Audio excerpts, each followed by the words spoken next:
Hello, Something Ghouls and Goblins. This is Something Guy 912 back with you for our fourth weekly installment of odd architecture pertaining to the Ravenholm chapter of maps in line with spooky season.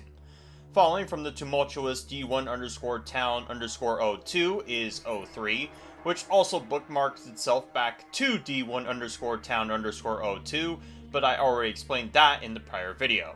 With that out of the way, let's scrutinize this map proper. Alright, and we are properly in the map. Going back to that one comment for the last video, they had made a comment on the last video. Should have said the last video before the last video.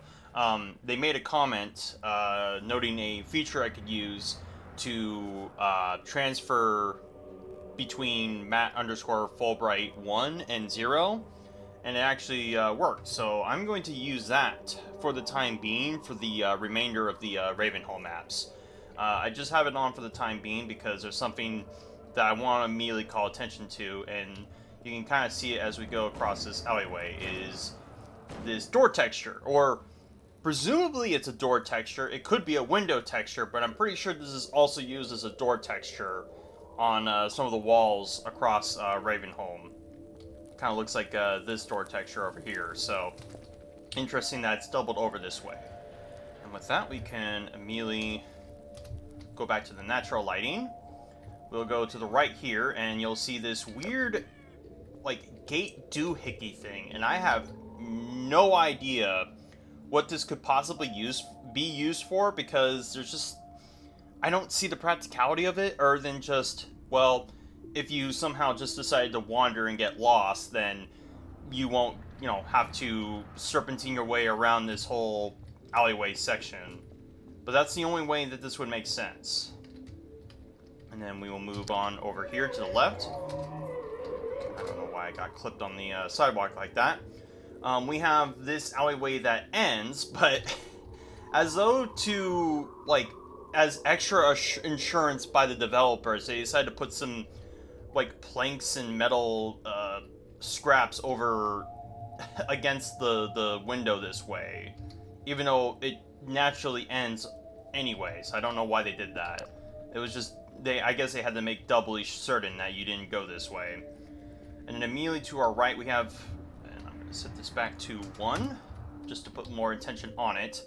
We have this weird, like, rustic texture for this building here, and it's just uniquely of this texture flush against the rest of the architecture around here, and I don't know why it's designed this way. I guess maybe just to signpost this is where you're supposed to drop off from once you get up here, and we can get to that too in a moment. And we'll go back to 0 for natural sync, and we'll go over here. So to our left we have this poison zombie that's supposed to jump us. Now I kind of tried to cross-reference it with the last map, but the last map we had a rail section which I erroneously thought it was for a train when it probably was more than likely a rail cart. I made a comment about that because somebody else hadn't mentioned it, and it's kind of my bad. But regardless, this rail should be crossing through onto this side of the map, but obviously it does not continue into any portion of this map at all. And just this seemingly endless tunnel flush against this weird metal bar thing. So obviously incongruent. And then there's more little alleyways, and much of the architecture around this map, given that this area is kind of like this arena where you're just essentially waylaid by a bunch of mobs, a lot of the buildings really stretch the bounds of believability. So, for example, the one that kind of circles around this alleyway has no doors to the base, and the only door to get even inside is at the very tippy top here on this little small portion of roof. If you can even call this a door, as opposed to just like a series of boards for that matter. So, and this is also consistent with this building, which also shares the same textures of that building. The building that kind of covers up this weird gate doohickey and some parts of the alleyway underneath. there is no way to get inside of it. No door texture of any note. So this might as well just be a rock for all it's worth.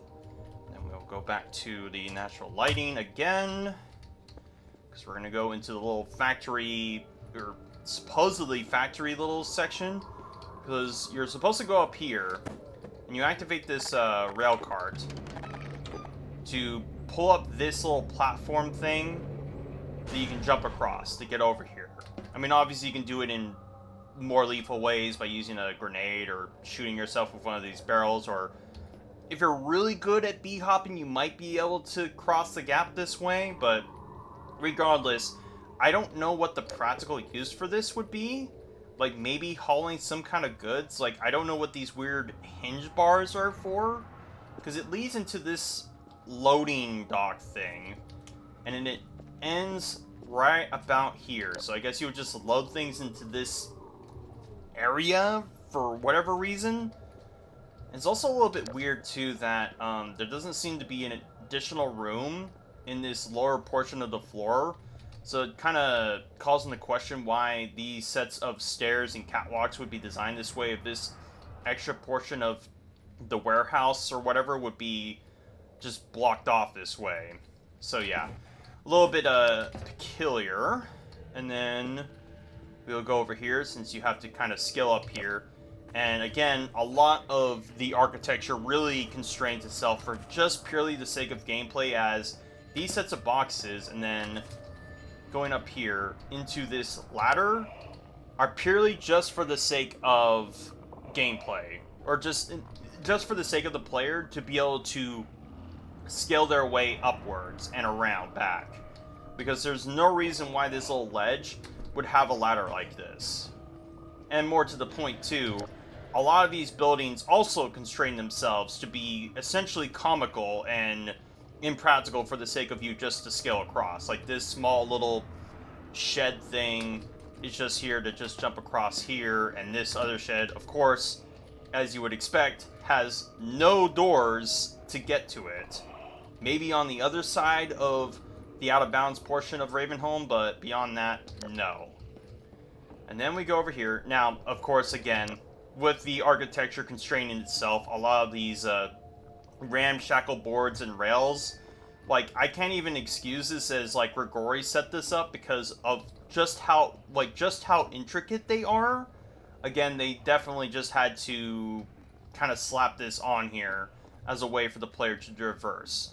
And we go down here, and this is one of the examples of art architecture in relation to item placement. Now, there's a little bit of environmental storytelling going on here, because we have this crate, this little tackle box of bottles. We have a few health kits, grenades, and notably 2 shotguns. Now, the implication is that some survivors of Ravenholm kind of shacked up on this roof here to fend off zombies, but we don't see any blood, residue, or corpses, so it's just 2 shotguns and some grenades just kind of slapped here. So, did Grigori place them here? Because if he did, well, that's, again, very narratively poetic that he would put crates of beers and, like, chairs here, considering the shotgun that he typically uses is a double-barrel shotgun and not this pump-action shotgun. And then immediately to the right, we have this sign. And I figured I'd check to see. I had to use reverse image search, or image to text search, to figure out what this even says. And apparently it translates to health. So I don't know if that's in Russian or Polish or some Eastern European language, but if it is health, then what is it health for? Like medicine, pet care, you know, sexual health? Who knows? Like, I don't know what this building is for. Like, maybe it's a hospital, it's supposed to be a hospital, but like I said, health is just way too vague of a sign name for a building. And of course, we have to scale across, jump across this gap here. Again, most of the boards here are just here for the sake of just allowing the player to cross. And again, the architecture constrains itself with the series of ladders that are purely meant just to allow the player across. Like, even like here, this little tiny ladder up on this little roof here. And then, of course, when we go up, we see Grigori helping us in killing these zombies.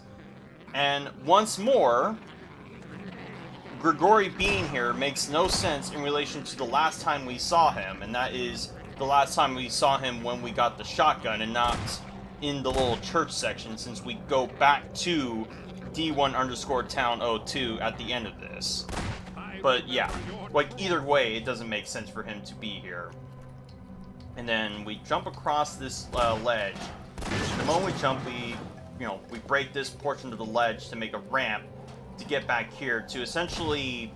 We essentially did this whole entire song and dance just to get up here. Now, the one place I would expect a ladder to be is a ledge catwalk section, as those were present in D1_Town01, where you saw like ladders comprised with ledges to supposedly windows to houses, but this one does not, peculiarly enough. And this ledge doesn't even have rails to it, on top of not having a ladder.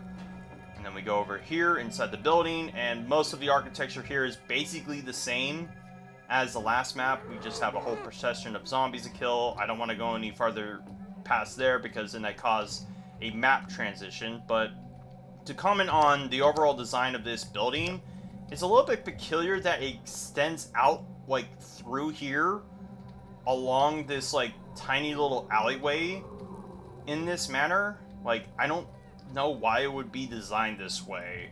Like, the overall design of this set of like this entire house or warehouse or office construction is very peculiar to me on the whole. And then with that, that is it for D1_Town_03. And that was it for that map. Tune in next week as we continue to round out the remainder of the Ravenholm maps.